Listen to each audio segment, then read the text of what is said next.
Welcome everyone to our next lesson in the Red Strike train-up sessions. I'm Yves, the designer of Red Strike, and in this video we will be covering ground unit movement. I thought it would be nice to start with the Fulda Gap scenario, and we are going to move the 8 Guards army from the Soviet Union to the Iron Curtain, which is this line. We are not just passing this line because we are still technically at peace. Starting with this 27th Guards Motorized Rifle Division of the 8 Guards Army, it has a movement allowance of 8 points, and it will now spend its movement points. First hex it wants to go to is this one. As we can see, there is a small river between these two hexes. To cross the small river it would normally have to pay 2 movement points, but as it has support from its headquarter, which is in command range 1 to 3 hexes to the 4 hexes it should be, and this headquarter has a pontoon unit support, so this unit will not pay 2 movement points to cross the river, but only 1 point. Same for the major rivers, which will cost 4 movement points if you have no support of pontoon or amphibious units, and a +1 only when you have this support. This support may be in form of units or in the form of headquarters that give you the support.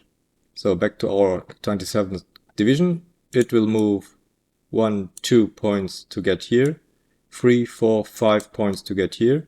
Now it wants to move into this woods hex, a little bit more difficult to move into, so they need to spend 3 movement points to move into. We had already spent 5, so we spend another 3 for the total of 8 that is possible.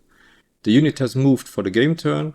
Ground units may move only once in any game turn.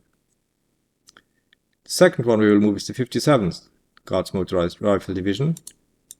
1 point, 2, 3 points and 3 more to get there, where it will stop because this is the target in the next game turn. The 79th Tank Division again will also move 1, 2 plus 3 is 5.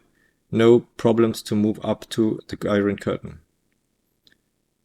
The 39th Guards Motorized Division is in a little bit more rough terrain, so from here to here it will spend wooded rough.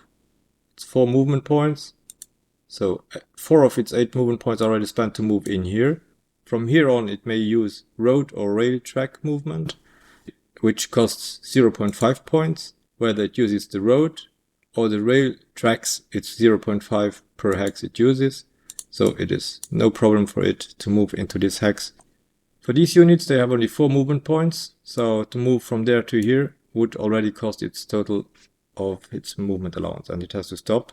Another form of ground unit movement would be to use the railroads.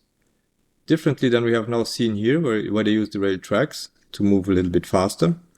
Now they can also use railroads. That's when they use real trains to move from A to B. Let's have a look at this missile unit, for example.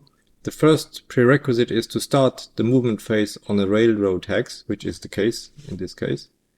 So it now will embark, that does not cost anything. And now it may move an unlimited number of hexes. For example, it could move up here. And it will disembark there, no cost in that, but it is considered moved for the game turn. It may not move any further. Railroad movement may not move through hexes marked interdicted, nuked or destroyed, occupied by enemy units or under enemy control. Of course, there is a railroad capacity that is the maximum number of regimental equivalents that each side may move via railroad per game turn. There are markers on the general track to keep track of how many REs have moved. So this, for example, is 1 RE, and we have the railroad capacity per game in this scenario is 10, and per game turn, well, at the start of the game turn it's 10 too. Now we have used up 1 of these REs. We moved the marker down 1 step to show that we have 9 left. 9 REs we could still move.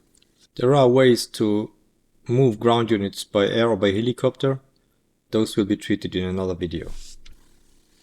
That's all for ground unit movement.